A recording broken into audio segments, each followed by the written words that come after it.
तो संस्कृत साहित्य के इतिहास में रामायण महाकाव्य के पश्चात महाभारत का क्रम है। आज हम महाभारत महाकाव्य के अंतर्गत महाभारत का परिचय एवं महत्व, महाभारत के रचयिता वेदव्यास, महाभारत का काल निर्णय और महाभारत की विषय वस्तु, इन बिंदुओं का अध्ययन करेंगे। तो सबसे पहले महाभारत का परिचय एवं महत्व। जैसा कि हम सभी जानते हैं कि महाभारत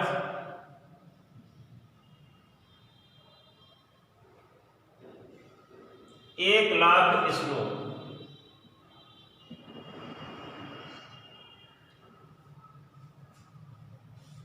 एक लाख श्लोकों का एक समूह है जिसे सतसहस्त्री संहिता के नाम से हम जानते हैं।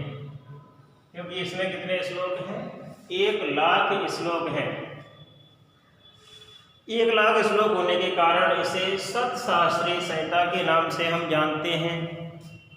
महाभारत केवल कौरव और पांडवों के युद्ध का वर्णन ही नहीं है, अपितु महाभारत भारतीय जीवन और मुख्य रूप से जनता का जातीय इतिहास है। यानी कि महाभारत को अगर हम केवल इतना माने कि इसमें कौरव और पांडवों की युद्ध का वर्णन है, तो ये इतने बड़े महाकाव्य के लिए उचित नहीं, क्योंकि महाभारत कौरव पांडवों का युद्ध का वर्णन करने के साथ साथ भारतीय जीवन और मुख्य रूप से हिंदू जनता का जातीय इतिहास है, जिसकी रचना 1 लाख श्लोकों में हुई है। इसके रचयिता महर्षि वेदव्यास है। कौन है? महर्षि वेदव्यास। तो प्रत्येक साहित्य, जैसा कि हम जानते हैं कि प्रत्येक साहित्य में प्रतिभाशाली लेखनी से प्रसूत कुछ ऐसे मर्म स्पर्शी काव्य होते हैं जिनसे स्फूर्ति और प्रेरणा हमें प्राप्त होती है। स्फूर्ति और प्रेरणा जो कि अवांतरकालीन कविगण अपने काव्यों को सजाते हैं, ऐसी प्रेरणाएं हमें प्राप्त होती हैं। व्यापक प्रभाव संपन्न होने के कारण ऐसे काव्यों को, ऐसे महाकाव्यों को उपजीव्य काव्य कहते हैं। क्या कहते हैं? उपजीव्य काव्य। जैसा हम रामायण में पढ़ के आए कि रामायण भी उपजीव्य काव्य है। क्यों? क्योंकि ऐसी रचनाएं जिनसे प्रेरणा लेकर, ऐसे काव्य, ऐसे ग्रंथ जिनसे प्रेरणा लेकर अन्य ग्रंथों की रचना होती है, अन्य काव्यों की रचना होती है, उन्हें उपजीव्य काव्य बोलते हैं। तो महाभारत भी इसी श्रेणी में आता है। महाभारत और रामायण दोनों ही हमारे जातीय इतिहास का वर्णन करते हैं, हमारे जातीय इतिहास को बताते हैं, ऐतिहासिक घटनाओं को अपने आप में समेटे हुए हैं। दोनों ही महत्वपूर्ण महाकाव्य रामायण और महाभारत भारतवर्ष की सीमा के अंदर ही लड़े गए।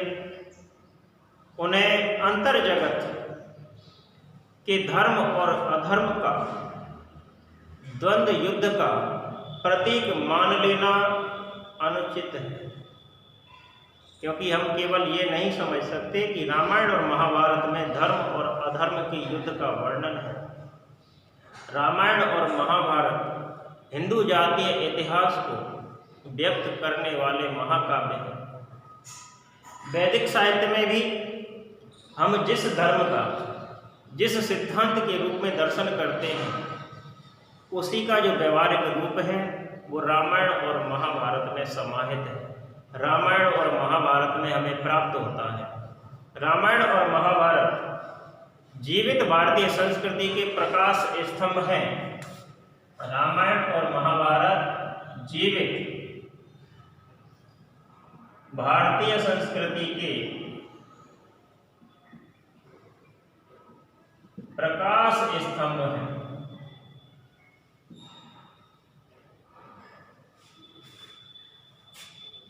तो हम कह सकते हैं कि महाभारत एक काव्यकृति ही नहीं है, अपितु अपने आप में ही एक पूरा साहित्य है। क्योंकि जिस साहित्य के अंतर्गत, जिस ग्रंथ के अंतर्गत, जिस काव्य के अंतर्गत 1,00,000 श्लोक हों, तो क्या वह काव्य केवल एक काव्य है? नहीं, वह काव्य अपने आप में ही एक पूरा साहित्य है। तो महाभारत को अपने आप में हम पूर्ण साहित्य की संज्ञा दे सकते हैं। महाभारत के समय में, उस समय की जो भारतीय जीवन की यथार्थ कहानी है, उसको 2 भागों में, 2 जीवन मूल्यों में उकेरा गया है, 2 जीवन मूल्यों के माध्यम से बताया गया है। उस समय की संपूर्ण विचारधारा और युग चेतना को समेटने वाले और समेटने का प्रयास इस महाभारत में किया गया है। तभी तो महाभारत में एक जगह लिखा गया है कि यत् न भारते तत् न भारते, यत् न भारते तत् न भारते, अर्थात जो भारत में नहीं है, महाभारत में भी नहीं है। हमारे भारतीय जीवन में, भारतीय संस्कृति में जितनी भी घटनाएं, जितने भी इतिहास हमें देखने को मिलते हैं, वो सब महाभारत में स्पष्ट रूप से उल्लिखित है।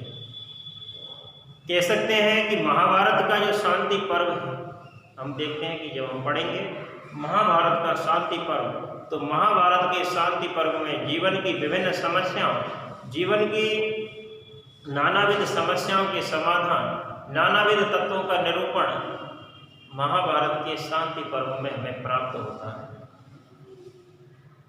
इसलिए हम कह सकते हैं कि जो महाभारत है, हिंदू जाति के बीच में एक धर्म ग्रंथ के रूप में समादृत है, लिखा गया है। हम कह सकते हैं कि संपूर्ण महाभारत, जिसमें 1,00,000 श्लोक हमें प्राप्त होते हैं, सतसहस्त्री संहिता के नाम से हम उसे जानते हैं। और यही महाभारत का यही रूप अभी से नहीं है, लगभग 1500 वर्षों से है। और इसकी पुष्टि गुप्त कालीन एक शिलालेख से होती है। तो महाभारत का जो उल्लेख प्राप्त होता है, हम मान सकते हैं कि महाभारत का जो यह रूप है, ये 1500 वर्षों से है। और 1500 वर्षों से है, इसकी जो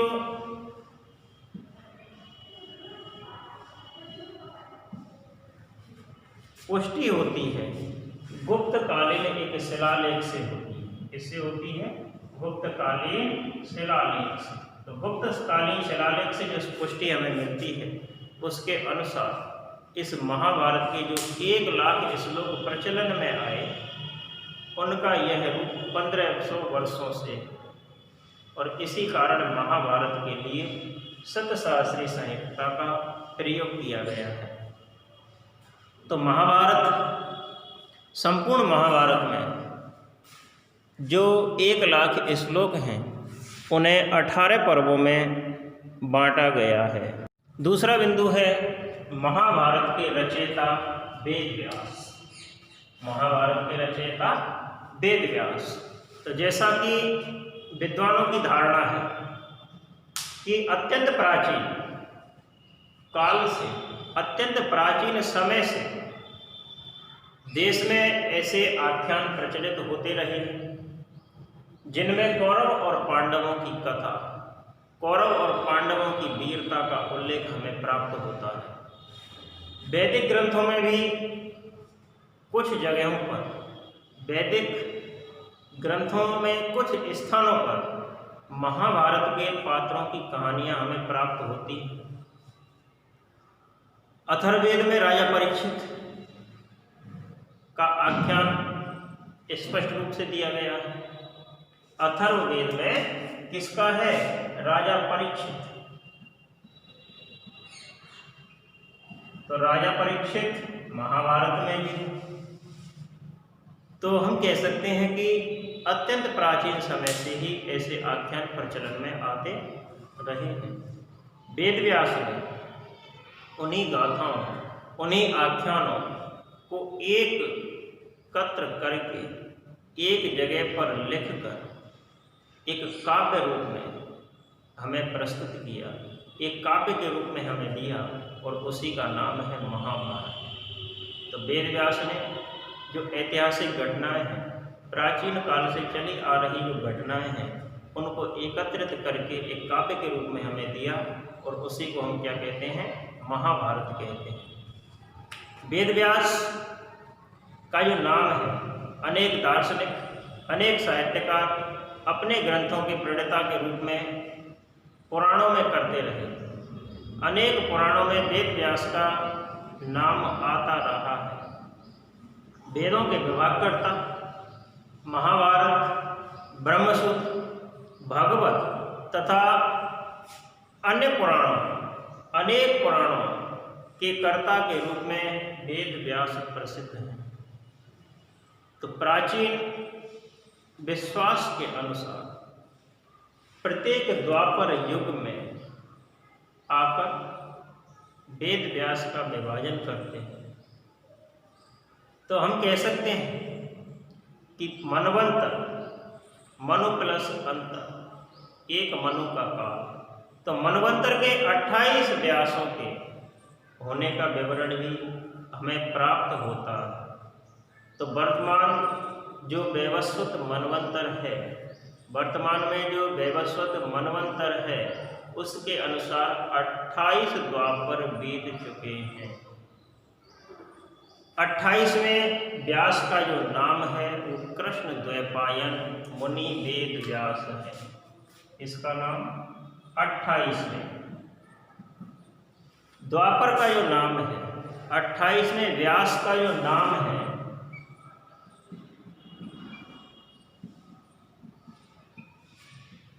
कृष्ण द्वैपायन।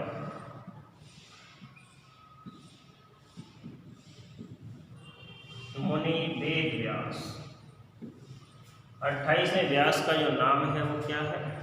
कृष्ण द्वैपायन व्यास है, जिन्हें हम वेद व्यास की संज्ञा देते हैं। इन्होंने ही महाभारत के 18 पुराणों का प्रणयन किया। तो महाभारत की जो 18 पुराण हैं, 18 पर्व हैं, महाभारत के 18 पर्व, इनका जो संकलन किया, इनका जो क्या किया? प्रणयन किया। तो महाभारत के 18 पर्व और समस्त 18 पुराण का प्रणयन करने वाले कृष्ण द्वैपायन व्यास। हम कह सकते हैं कि जो वेद व्यास है वो कोई एक साधारण नाम नहीं है। वेद व्यास एक व्यक्ति विशेष का नाम नहीं है, किसी व्यक्ति विशेष का नाम नहीं है। वेद व्यास एक पदवी है, वेद व्यास एक अधिकार का नाम है। वेद व्यास जब जो ऋषि और मुनि वेद संहिता का विभाजन करता है, उसका पुराणों का संक्षेप करता है, वही उस समय का व्यास या वेद व्यास कहा जाता है। तो ध्यान रखने वाली बात है कि वेद व्यास किसी एक व्यक्ति का नाम नहीं है। वेद व्यास एक पदवी है, एक अधिकार का नाम है। क्योंकि जब कोई मुनि या ऋषि किसी वेद संहिता का विभाजन या पुराण का संक्षेप करता है, तब वह उसका व्यास या वेद व्यास कहा जाता है। वही उस समय का व्यास कहलाता है, वही उस समय का वेद व्यास कहा जाता है। तो कह सकते हैं हम कि जब किसी समय में महर्षि पाराशर और महर्षि वशिष्ठ आदि भी वेद व्यास हो सकते हैं, क्योंकि उन्होंने भी वेद संहिताओं का विभाजन, पुराणों का संक्षेप किया तो यह जो 28वां कलयुग है, इस 28वें कलयुग के जो व्यास हैं कृष्ण द्वैपायन मुनि वेद व्यास हैं, जिन्होंने महाभारत के श्लोकों का संकलन करके हमें दिया है। और महाभारत इस संसार में, हिंदुस्तान में ही नहीं, भारत में ही नहीं, अपितु संपूर्ण विश्व में एक महाकाव्य के रूप में अपना स्थान रखता है। महाभारत के अंतर्गत कृष्ण द्वैपायन व्यास के संबंध में जो अश्वघोष ने 3 तथ्य प्रस्तुत किए, उनमें उन्होंने बताया कि वेदों का पृथक पृथक विभाजन किया, वेदों का अलग अलग विभाजन किया। इनके पूर्वज वशिष्ठ तथा शक्ति थे। ये सारस्वत वंशी वेद विभाजन जैसे कार्य को संपन्न करने वाले थे। कौन से वंश के थे? सारस्वत वंशीय थे। इन्होंने वेद विभाजन जैसा एक कठिन कार्य संपन्न किया। और महाभारत में भी कृष्ण द्वैपायन को व्यास कहा गया है, क्योंकि इन्होंने भी वेदों को वर्गीकृत करने वाला कहा जा सकता है। तो इन्हीं कृष्ण द्वैपायन के नाम से, या इन्हीं कृष्ण द्वैपायन का जो नाम है वो बादरायण व्यास भी है। क्या है? बादरायण व्यास। तो हम कह सकते हैं कि इन व्यास को पाराशर का पुत्र भी कहा जाता है, क्योंकि इनका जो दूसरा नाम है पाराशय भी। तो हम कह सकते हैं कि जो मुनि वेद व्यास हुए वो 28वें व्यास का नाम है, जिन्होंने महाभारत के पात्र, महाभारत की कथानकों को, भिन्न भिन्न आख्यानों, भिन्न भिन्न गाथाओं को एकत्रित करके एक काव्य के रूप में हमें दिया है। अगला है महाभारत का काल निर्णय। तो ये तो रहा कृष्ण मुनि द्वैपायन वेद व्यास रचयिता जो कि महाभारत के हैं, उनका जीवन परिचय। और अब हम बात करते हैं महाभारत के काल निर्णय के विषय में। महाभारत के काल निर्णय में हमें देखने को मिला है कि 445 वर्ष पूर्व का एक शिलालेख जो महाभारत का निर्देश करता है, उसमें लिखा गया है कि शतसहस्रायाम संहितायाम वेद व्यासेनोक्तम, शतसहस्रम संहितायाम वेद व्यासेनोक्तम, अर्थात शतसहस्त्री संहिता अर्थात 1,00,000 वाले श्लोक वाले इस महाकाव्य की रचना वेद व्यासेन उक्तम, वेद व्यास द्वारा कही गई है, वेद व्यास द्वारा प्रतीत होता है। तो इससे ऐसा प्रतीत होता है कि कम से कम 200 वर्ष पहले इसका अस्तित्व अवश्य होगा, क्योंकि जो राजा कनिष्क थे, तो राजा कनिष्क के सभा पंडित अश्वघोष ने ब्रजसूची उपनिषद में हरिवंश राय हरिवंश के श्लोक तथा स्वयं महाभारत के कुछ श्लोक भी उद्धृत किए। और अश्वघोष का जो समय है वो ईस्वी सन की प्रथम शताब्दी माना गया है। तो हम कह सकते हैं कि यह ग्रंथ हरिवंश के साथ 1,00,000 श्लोकों वाला था। हरिवंश के समय में 1,00,000 श्लोकों वाला था, इसमें किसी को कोई संदेह नहीं हो सकता। आश्वलायन ग्रह्य सूत्र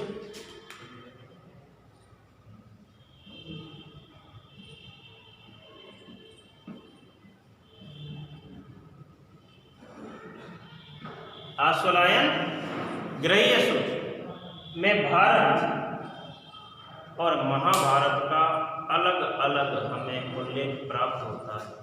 आश्वलायन ग्रह्य सूत्र में हमें अलग अलग भारत और महाभारत की विवेचना प्राप्त होती है। तो हम कह सकते हैं कि जो बोधायन है, तो बोधायन ग्रह्य सूक्त में भी विष्णु सहस्त्रनाम का स्पष्ट उल्लेख है। आश्वलायन ग्रह्य सूत्र में भी उल्लेख है भारत और महाभारत का, अलग अलग भारत और महाभारत। बोधायन ग्रह्य सूत्र, इनमें भी विष्णु पुराण, इसका वर्णन है, विष्णु पुराण का वर्णन हमें मिलता है। तो कहने का तात्पर्य है कि उस बोधायन ग्रह्य सूत्र में भगवत गीता का एक श्लोक है जिसका हमें उल्लेख मिलता है। तो इन दोनों ग्रंथकारों की यदि स्थिति देखी जाए, आश्वलायन और बोधायन, तो आश्वलायन और बोधायन इन दोनों ग्रंथकारों की स्थिति ईस्वी के लगभग 400 वर्ष पहले की मानी गई है। ईस्वी के लगभग 400 वर्ष पहले।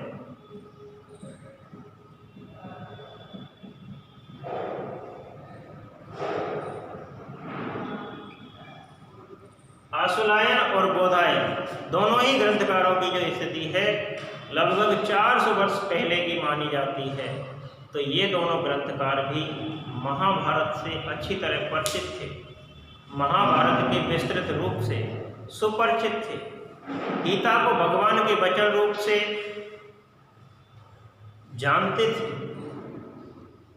ययाति का जो उपाख्यान है, ययाति का जो उपाख्यान है उसका भी निर्देशन इन्होंने अपने काव्यों में किया है। तो इससे हम कह सकते हैं कि मूल महाभारत की जो रचना है वो लगभग 400 ईस्वी पूर्व से कम 200 ईस्वी पूर्व अवश्य होगी। तो इस प्रकार कहा जा सकता है कि महाभारत बुद्ध के पहले की रचना है, परंतु वर्तमान रूप उसे बुद्ध के पीछे प्राप्त हुआ, यह मानना भी न्याय संगत है। और अब हम बात करते हैं महाभारत की विषय वस्तु। तो ये तो स्पष्ट हो गया कि जो महाभारत है उसकी जो मूल रचना है, मूल महाभारत की जो रचना है 400 ईस्वी से कम 200 वर्ष पूर्व की अवश्य होगी। अब हम बात करते हैं महाभारत की विषय वस्तु। तो महाभारत की विषय वस्तु में हम जैसा कि जानते हैं कि महाभारत का जो खंड है, महाभारत के खंडों को हम पर्व के नाम से जानते हैं। महाभारत के खंडों को पर्व के नाम से जानते हैं। किस नाम से जानते हैं? पर्व के नाम से जानते हैं। तो महाभारत में 18 पर्व हैं। कितने पर्व हैं? 18 पर्व। उन 18 पर्वों में सबसे पहला आदि पर्व है, सभा पर्व है, दूसरा वन पर्व है, विराट पर्व है, उद्योग पर्व है, भीष्म पर्व है। उस भीष्म पर्व से ही श्रीमद् भगवत गीता हमें प्राप्त हुई है। द्रोण पर्व है, कर्ण पर्व है, शल्य कर्ण है। इसके बाद सौप्तिक, स्त्री पर्व, शांति पर्व, अनुशासन पर्व, अश्वमेध पर्व, आश्रमवासी पर्व, मौलिक मौसल पर्व और महाप्रस्थानक तथा स्वर्गारोहण पर्व इस महाभारत के खंडों को, महाभारत के कथानकों को, महाभारत की समूची भूमिका को व्यक्त करने के लिए इसके 18 पर्व हैं। उन 18 पर्वों में जब हम आदि पर्व की बात करते हैं तो आदि पर्व महाभारत की एक रचना की कथा, ब्रह्मा जी की कृपा से गणेश जी को महाभारत का लेखन, तो किसी स्थान पर कहा भी गया है कि गणेश लिखिता व्यास विरचिता महाभारती पुण्य कथा। गणेश लिखिता व्यास विरचिता महाभारती पुण्य कथा तो महाभारत की जो कथा है ब्रह्मा जी की कृपा से गणेश जी द्वारा लिखी गई है। गणेश जी द्वारा इस महाभारत की समूची कथा का लेखन हुआ है। इसमें चंद्रवंश का इतिहास, कौरव पांडवों की उत्पत्ति, विदुर, कर्ण, कृष्ण, सात्यकी, कृतवर्मा, द्रोण, अश्वत्थामा, इन सभी के जन्म, भीष्म, अर्जुन, भीम, नकुल, सहदेव की प्राप्ति, उत्पत्ति, शिखंडी का जन्म, दुष्यंत, शकुंतला का आख्यान, दक्ष, वैवस्वत मनु, इन सभी का वर्णन, इसके साथ ही सत्यवती के गर्भ से चित्रांगद और विचित्रवीर का जन्म, शांतनु और चित्रांगद की मृत्यु और विचित्रवीर का अभिषेक, इन सभी घटनाओं की जो प्राप्ति है आदि पर्व से हमें प्राप्त होती है। इसी आदि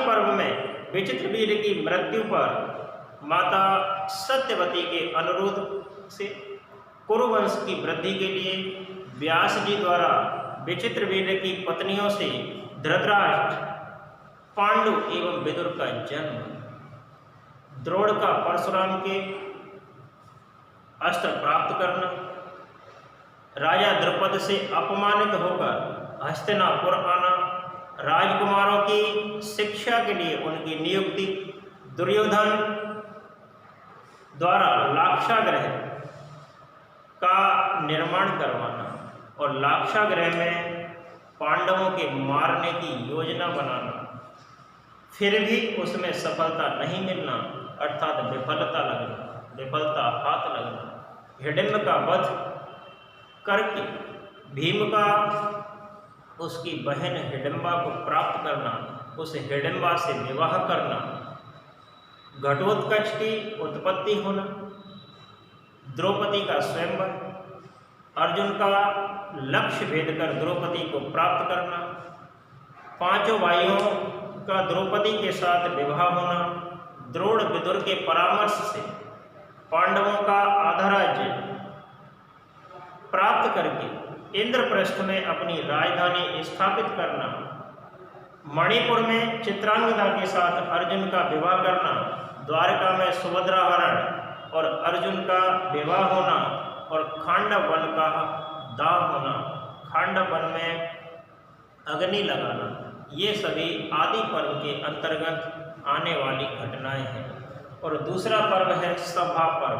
सभा पर्व के अंतर्गत हम पढ़ते हैं कि मय दानव द्वारा अद्भुत सभा का निर्माण करना, नारद जी का आगमन होना, युधिष्ठिर का राजसूय यज्ञ करने की इच्छा प्रकट करना, राजसूय यज्ञ का वर्णन होना, भीष्म के कहने पर श्री कृष्ण पद पूजा, शिशुपाल का विरोध होना, कृष्ण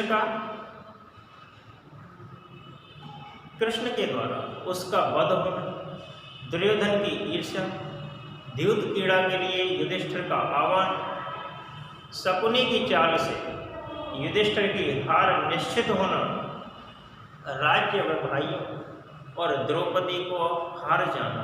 तो जब युधिष्ठिर उस चाल में सफल नहीं होते हैं अर्थात द्यूत क्रीड़ा में उनकी गलत चालों के कारण हार जाते हैं, तब वो अपने राज्य को, अपने भाइयों को और यहाँ तक द्रौपदी को भी हार जाते हैं। द्रौपदी को जब हारते हैं तो दुशासन द्वारा उनका चीरहरण किया जाता है। तो दुशासन द्वारा चीरहरण होने का कथानक, दुशासन द्वारा चीरहरण की जो घटना है वो भी सभा पर्व के अंतर्गत ही हमें प्राप्त होती है। उसके पश्चात युधिष्ठिर आदि जो पांचों भाई थे वन गमन यानी कि वन को चले जाते हैं। उसके बाद प्रारंभ होता है वन पर्व। तो वन पर्व के अंतर्गत हम पढ़ेंगे कि पांडवों का काम्यक वन में प्रवेश करना। पांडव किस वन में प्रवेश करते हैं? काम्यक वन। और राम ने किस वन में प्रवेश किया था? दंडक वन में।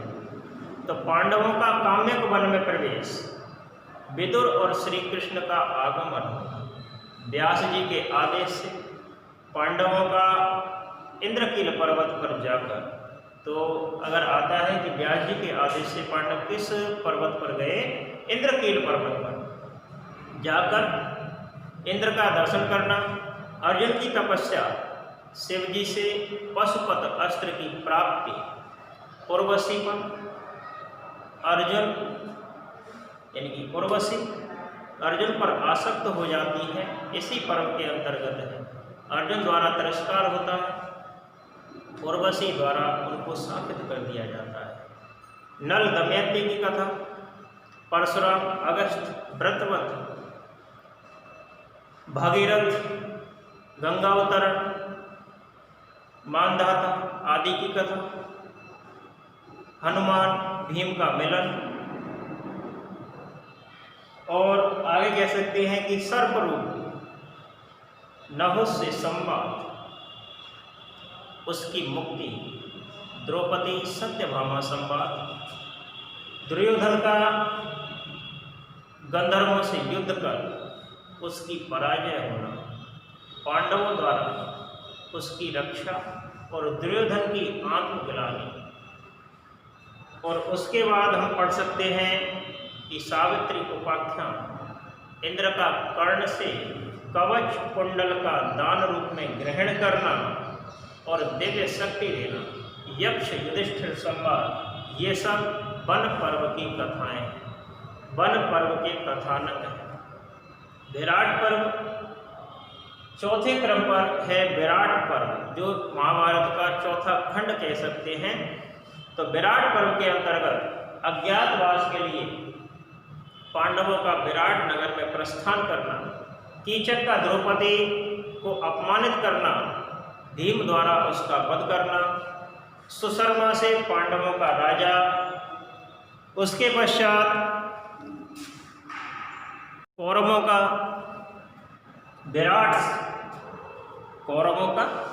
विराट पर आक्रमण करना, उसके बाद पांडवों की सहायता से विराट का विजय प्राप्त करना, विराट की पुत्री उत्तरा के साथ अभिमन्यु का विवाह होना, इन सारी घटनाओं का चित्रण है। पांचवा क्रम है उद्योग पर्व। उद्योग पर्व के अंतर्गत विराट नगर में श्री कृष्ण के परामर्श से द्रुपद युधिष्ठिर का हस्तिनापुर में जाना, अर्जुन और दुर्योधन दोनों की सहायता करने का, श्री कृष्ण का आश्वासन देना, पांडवों की सैन्य नीति, सैनिक तैयारी, संजय का दूत बनकर आना, पांडवों का कौरवों को संदेश, धृतराष्ट्र का चिंतित होना, पांडवों का दूत बनकर श्री कृष्ण का कौरवों की सभा में जाना, क्योंकि भगवान श्री कृष्ण पांडवों के दूत बनकर कौरवों की सभा में गए, उनकी वार्ता का विफल हो जाना। विफल होने के बाद कुरुक्षेत्र में दोनों दलों की सैन्य योजना और व्यूह रचना आदि घटनाओं का चित्रण हमें उद्योग पर्व से प्राप्त होता है। उसके बाद है भीष्म पर्व, जहाँ भगवान श्री कृष्ण अर्जुन को गीता के उपदेश देते हैं। भगवान श्री कृष्ण ने जो उपदेश दिए उन्हें हम क्या कहते हैं? श्रीमद् भगवत गीता, क्योंकि गीता का अर्थ होता है, गीत मूल शब्द है, गीत से तात्पर्य है कहना या गाना। तो जो श्री कृष्ण ने उपदेश दिए उस युद्ध के मैदान में कुरुक्षेत्र में, उन्हें ही श्रीमद् भगवत गीता कहा गया है। तो वेद व्यास को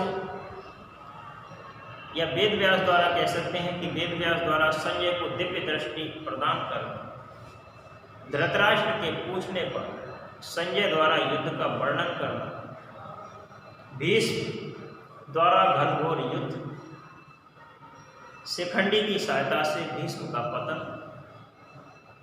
भीष्म की सरसैया